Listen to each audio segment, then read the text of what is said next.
10వ తరగతి పరీక్ష రోజున అంతకంటే పెద్ద పరీక్షను ఎదుర్కొన్నాడు కడప జిల్లాకు చెందిన ఓ విద్యార్థి. పరీక్ష రోజునే విద్యార్థి తల్లిదండ్రులిద్దరూ హత్యకు గురయ్యారు. ఆ విషాదాన్ని వేదనను దిగమింగుకొని పరీక్షలు రాసేందుకు హాజరయ్యాడు మైదుకూరుకు చెందిన వెంకటేష్. కుటుంబ కలహాలతో ఈ తెల్లవారుజామున వెంకటేష్ తల్లిదండ్రులను ప్రత్యర్థులు గొడ్డళ్లు, కత్తులతో నరికి చంపారు.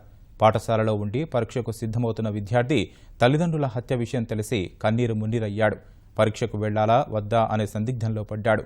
ఏడాదిగా కష్టపడి చదువుకుంటున్న వెంకటేష్లో పాఠశాల సిబ్బంది ధైర్యాన్ని నూరిపోశారు. చివరకు పరీక్ష రాయాలని నిశ్చయించుకొని అత్యంత వేదనతో పరీక్షా కేంద్రానికి చేరుకున్నాడు. పరీక్షా కేంద్రంలో సముదాయించిన పర్యవేక్షణ అధికారులు, ఉన్నతాధికారుల సూచనతో విద్యార్థికి పరీక్షా సమయాన్ని అర్ధగంట అదనంగా కేటాయిస్తున్నట్లు చెప్పారు.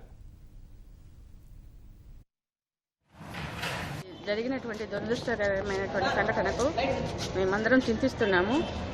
మనుషులు మానవతని మర్చిపోయేటటువంటి పరిస్థితులు ఏర్పడినాయి. పాపం ఆ బిడ్డను చూస్తే చాలా బాధ కలుగుతుంది.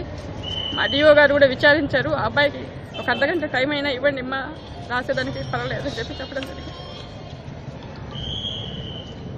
ఈ పాఠశాల ప్రధానోపాధ్యాయురాలని ఈ పరీక్షలకు 10th క్లాస్ పరీక్షలకు చీఫ్ సూపరింటెండెంట్గా కూడా నేను పనిచేస్తున్నాను ఇక్కడ.